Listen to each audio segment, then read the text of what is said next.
Salut à toutes et à tous, ça c'est un téléphone que l'on attendait avec impatience à la rédaction, c'est la nouvelle star du catalogue Xiaomi, j'ai nommé le Mi 11, on l'a testé pour vous pendant une semaine, et là on va vous faire un petit retour d'expérience. Alors on va commencer par le gros point fort de ce téléphone, c'est bien sûr ses performances. Comme vous le savez sûrement, le Mi 11 embarque le Snapdragon 888, le processeur dernier cri de Qualcomm. C'est le premier téléphone en Europe à avoir cette nouvelle puce, et je peux vous dire qu'au quotidien, c'est un monstre de puissance.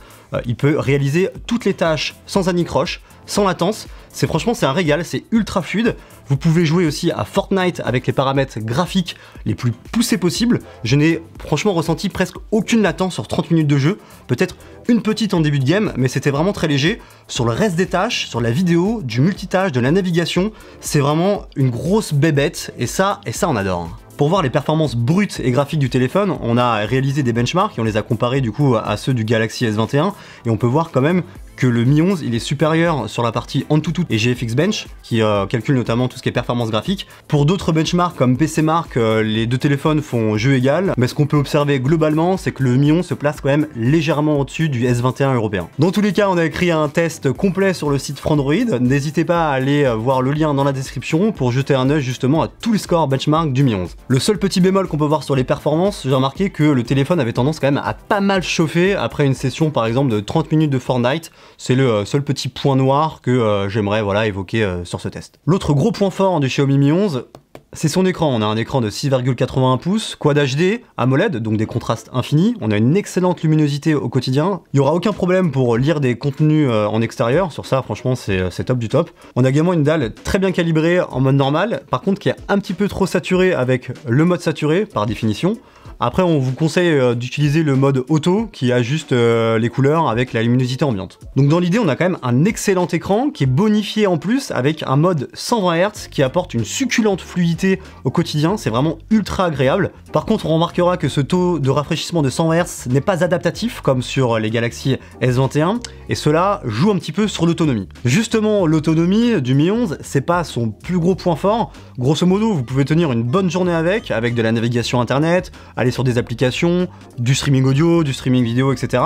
Grosso modo, un usage classique, mais avant d'aller se coucher, ça sera pas mal quand même de recharger votre téléphone pour avoir justement de l'autonomie et de la batterie le lendemain. Alors cette expérience que je vous décris là, ça a été réalisé avec l'écran en Quad HD et en 120 Hz, donc quand même des performances assez poussées qui bouffent quand même pas mal d'autonomie. Si vous voulez faire quelques économies d'énergie, genre gagner une petite demi-journée, je vous conseille de passer en Full HD ou au pire des cas en 60 Hz. Ce qui est un peu dommage avec ce Mi 11, c'est que l'autonomie elle est un peu plus faible que le Mi 10. À l'époque, le Mi 10 pouvait tenir 2 jours. Il y a une explication assez simple à ce changement, c'est le choix de batterie qui est un peu plus faible. On passe de 4780 à 4600 mAh. L'autre explication, c'est le passage du taux de rafraîchissement de 90 à 120 Hz qui est logiquement plus gourmand. Cette autonomie un peu juste est contrebalancée par une très bonne recharge rapide, une recharge filaire de 55 watts qui permet de retrouver 100% d'autonomie en l'espace de 46 minutes. On a également une recharge sans fil de 50 watts et aussi une recharge sans fil inversée de 10 watts pour ceux qui veulent recharger un smartphone ou des accessoires compatibles. Sachez aussi que le Xiaomi Mi 11 est livré avec un chargeur dans la boîte. Quoi qu'il arrive, ça ne sera pas comme en Chine où la marque laisse le choix aux utilisateurs de prendre seulement le smartphone sans le chargeur ou le smartphone avec chargeur. Poursuivons si vous le voulez bien avec le design. On a un design somme toute un classique avec une petite bulle pour accueillir la caméra centrale. On a un dos en verre mat, assez lisse, assez soyeux, alors ça glisse pas pour autant entre les doigts, donc c'est assez agréable. La prise en main est plutôt bonne, j'ai des petites mains et franchement le smartphone je trouve qu'il se cale plutôt bien dans le creux de ma main. Au dos on a un module photo qui est quand même assez gros, il y a 3 strates, donc faut faire gaffe parce qu'il y a une petite protubérance qui rend le téléphone un petit peu bancal quand vous le posez à plat. Après voilà, pour le module, c'est chacun ses goûts et ses couleurs, il y en a qui aimeront, il y en a qui aimeront pas. Pour finir sur le dos, on remarque quand même qu'il y a beaucoup de traces de doigts, comme sur le Mi 10, donc par rapport à ça, le Mi 11, il conserve un petit peu ce défaut, c'est un petit peu dommage, donc c'est pas très esthétique au quotidien, mais vous pouvez toujours porter une coque pour éviter ce genre de petites mésaventures. Au niveau des finitions, on aurait aimé des finitions un peu plus affinées au niveau de la tranche droite, et notamment au niveau des boutons d'alimentation et des boutons de volume. On remarque quand même un petit jeu quand on passe les doigts devant, donc c'est des petits détails, mais des petits détails qui comptent pour un smartphone à ce prix-là. Et en parlant de détails, n'occultons pas les deux haut-parleurs situés en haut et en bas qui offrent un son stéréo équilibré, mais surtout ultra puissant. Aujourd'hui, le Mi 11, c'est le smartphone qui propose, je pense, la meilleure qualité sonore et la meilleure puissance sonore sur le marché. Xiaomi a communiqué sur un verre de protection Gorilla Glass Victus, qui est censé mieux protéger le téléphone des rayures notamment. Alors malheureusement, j'ai rayé le premier modèle dans ma besace, donc le Gorilla Glass Victus sur le papier c'est cool, mais ça ne protège pas totalement quand même l'écran de petites rayures. Vous l'avez aussi sûrement remarqué, le Mi 11 a des bords incurvés, donc c'est plutôt cool pour l'immersion. Et justement, ceux qui ne sont pas très fans des bords incurvés par rapport aux manipulations tactiles accidentelles, mais Xiaomi a intégré une fonctionnalité très intéressante dans MIUI, c'est la possibilité d'ignorer les touches accidentelles sur le bord des écrans incurvés. Ce qui est justement assez intéressant, c'est que vous pouvez régler l'épaisseur de cette zone justement non tactile, qui s'adaptera du coup à toutes les mains des utilisateurs. MIUI 12 est une bonne interface, mais elle n'est pas dénuée de défauts. On peut remarquer quand même qu'il y a beaucoup de bloatwares, ces applications préinstallées au moment où vous configurez le téléphone. Il y a plusieurs applications en doublon, comme des navigateurs, etc. Donc c'est un peu dommage. On a également d'autres petits défauts comme des bugs d'affichage. J'ai notamment remarqué quand on configure le réveil, votre téléphone vous dit quand est-ce que le réveil va sonner et il ne met pas d'espace ni entre les chiffres ni entre les lettres. Et comme d'habitude, on a toujours cet antivirus qui apparaît au moment de télécharger une application. C'est comme ça, on a l'habitude, c'est un peu dommage, mais il faut faire avec. Il n'empêche que MIUI 12 est hautement personnalisable. Si vous allez vraiment fouiller dans les paramètres, vous allez voir, c'est un bonheur, vous pouvez tout personnaliser. On a bien évidemment le mode son natif, mais plein d'autres fonctionnalités vraiment intéressantes. Donc je vous invite vraiment à aller fouiller dans les paramètres pour voir ce que l'interface a dans le ventre. On va passer à la partie photo. Ce qu'on peut remarquer sur ce Mi 11, c'est qu'il y a un petit capteur en moins comparé au Mi 10, c'est le capteur portrait. C'est pas très grave parce que ce capteur n'était pas vraiment utile. Ici, sinon, on a un capteur principal de 108 mégapixels. C'est un bon capteur, il ne fait pas non plus des photos sensationnelles, je trouve que moi ça manque un peu de piqué dans la plupart des clichés, mais les photos sont quand même bonnes. Par contre je trouve que le S21, en tout cas le capteur principal du S21, est légèrement au-dessus que le Mi 11 sur ce point là. Alors de jour dans des bonnes conditions lumineuses, il y aura vraiment voilà, des jolies photos, mais moi je trouve que le traitement il est un petit peu neutre, voire limite terne par moment. On n'a pas un traitement aussi saturé que chez Samsung qui a tendance à donner un peu plus de peps dans ses images. De nuit, le téléphone s'en sort plutôt bien, c'est pas son point fort, son gros point fort, mais c'est tout à fait satisfaisant. Je trouve qu'il retranscrit plutôt bien les atmosphères, il gère bien la gestion lumineuse un peu forte parfois des lampadaires. De temps en temps, j'ai remarqué un effet lens flare qui peut apparaître sur certains clichés, mais dans l'idée, ça reste ok.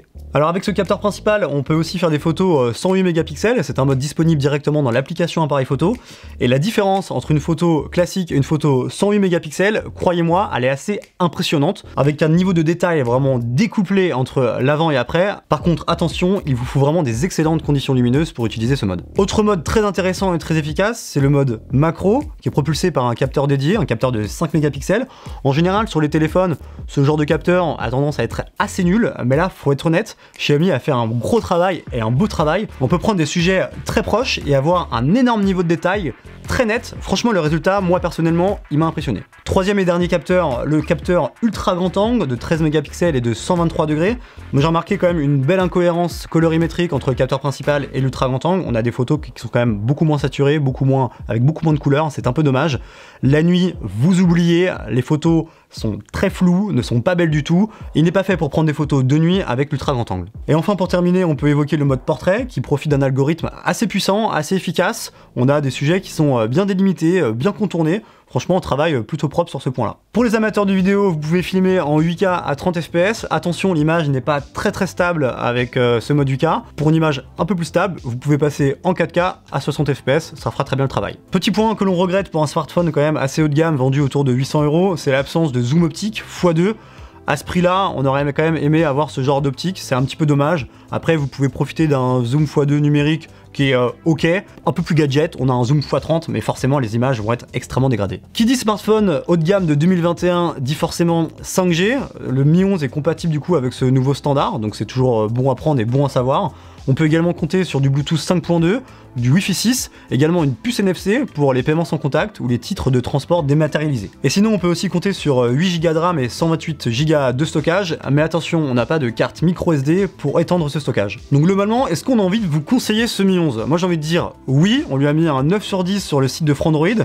On a ici quand même une magnifique dalle, on a le smartphone qui est juste le plus puissant d'Europe actuellement sur le marché. Au niveau de l'appareil photo, vous avez un capteur principal correct, mais des très bons modes qui l'accompagnent. Il a un design plutôt dans l'air du temps et agréable en main. Et même si l'autonomie est un peu juste au quotidien, c'est contrebalancé par une charge rapide très efficace qui permet de retrouver 100% de batterie en l'espace de 46 minutes. Merci à toutes et à tous d'avoir suivi cette vidéo, j'espère qu'elle vous a plu. Vous pouvez retrouver le test complet du Mi 11 dans la description, également des liens pour avoir ce téléphone au meilleur prix. N'hésitez pas à vous abonner à notre chaîne YouTube et à nous mettre un petit pouce bleu, ça nous encourage pour la suite. Vous pouvez aussi nous suivre sur nos autres réseaux sociaux comme Twitter, Instagram et Facebook. Quant à moi, je vous fais des gros bisous et je vous dis à bientôt sur Frandroid.